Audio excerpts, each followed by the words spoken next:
Very few people understand what it takes to put beef on the table. And even when we think we understand it, most of us haven't experienced it.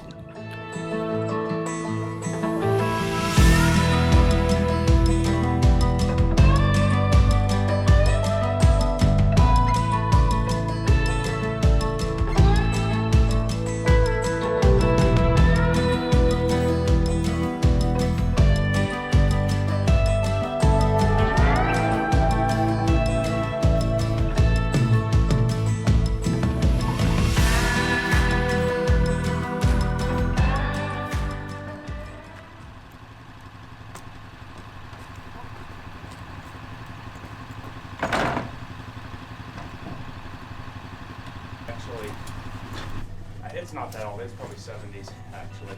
Yeah, right out. I'm Cole Weston, born and raised here in Randolph, Utah. On this ranch, on the J-Dub, I've been working here with my family, my dad and my brothers, and my dad and his brothers worked on this ranch, and my grandpa and his brothers worked on this ranch. You know, a lot of family history here, and proud to be on the J-Dub.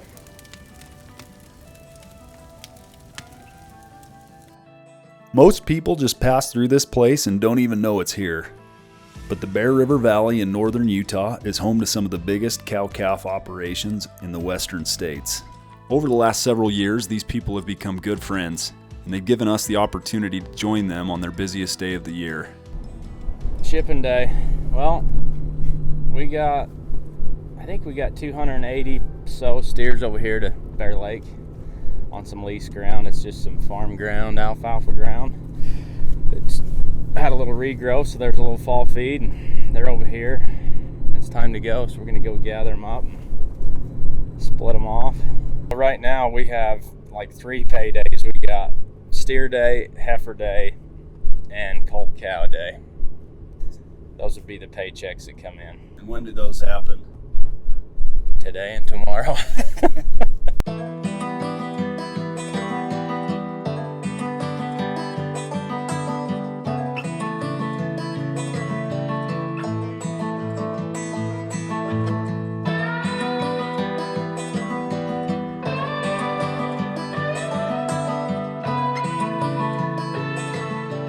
This is work. I mean, it's hard work, and it takes a lot to get them from this spring, calving them out, to this day, and it takes a lot of effort. But at the end of the day, the pay, if you do it for the pay, you're in the wrong job. I mean, this is a lifestyle, and you gotta love it. Especially this spring, we had the worst spring in this area as far as calving and snow and in recorded history. I mean, this was real intense, and a lot of guys, you know, it beat them down pretty hard. Ranchers in northern Utah are dealing with the devastating impacts of the long winter with no end to their troubles in sight. About 100 ranchers are all in the same situation, losing a big percentage of their calves and now worrying about the economic issues sure to come. Fox 13 News reporter Mike. So we're on our way to do the second batch of calves for the JW Cattle Company on shipping day, payday for the Cowboys. So a lot of people live paycheck to paycheck, getting paid every 2 weeks. These guys get paid like once a year, maybe a couple times a year. So this is a pretty important day for these Cowboys that have been working hard all year. This is where it all comes together. Calves it was a really hard spring, really hard winter, but there was a lot of water. It rained most of the summer, so the grass was long, and calves are weighing pretty heavy today, which is a good thing, especially because they lost quite a few with how bad the winter was. I mean, these guys you can see news footage of this. There were a few news outlets that reported on this, but it was so cold in April. I mean, these guys were up all night trying to keep calves alive, and it was a hard year. But hopefully today, these calves weigh heavy so that they can make up some of that lost ground. So today we're helping Norm, Cole Weston, Heath Weston. It's kind of a time where friends or family, in our case family and a few friends come, and help each other and gather the herd in and pull the calves off and ship them. Shipping day is payday for a rancher.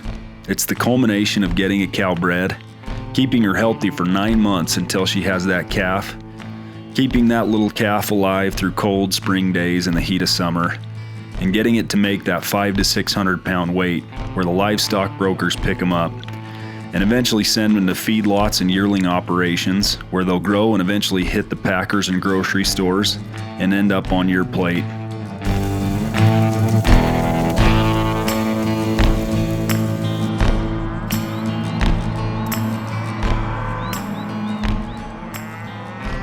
I always wanted to be a cowboy from day one, growing up on this family ranch, getting to work with my dad, his brothers, all their kids, and we'd do jobs together. You know, you have the branding calves, shipping days, you know, big sort days where you get a lot of people to come help, preg checking days, you know, people kind of gather to help for those kind of jobs. Calving, day in, day out, tagging calves, you know, pairing up cows into different fields, catching and saddling your horse every day. I mean, I've loved that from day one and always wanted to do it. And so lucky enough that I get to do it right now.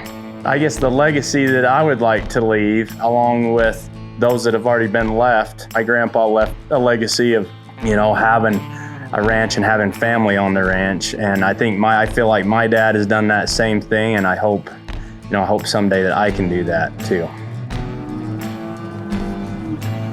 There's probably a more efficient way to do this, but it's not just about raising beef. It's about building communities and helping people work together, and that's really the legacy of ranching.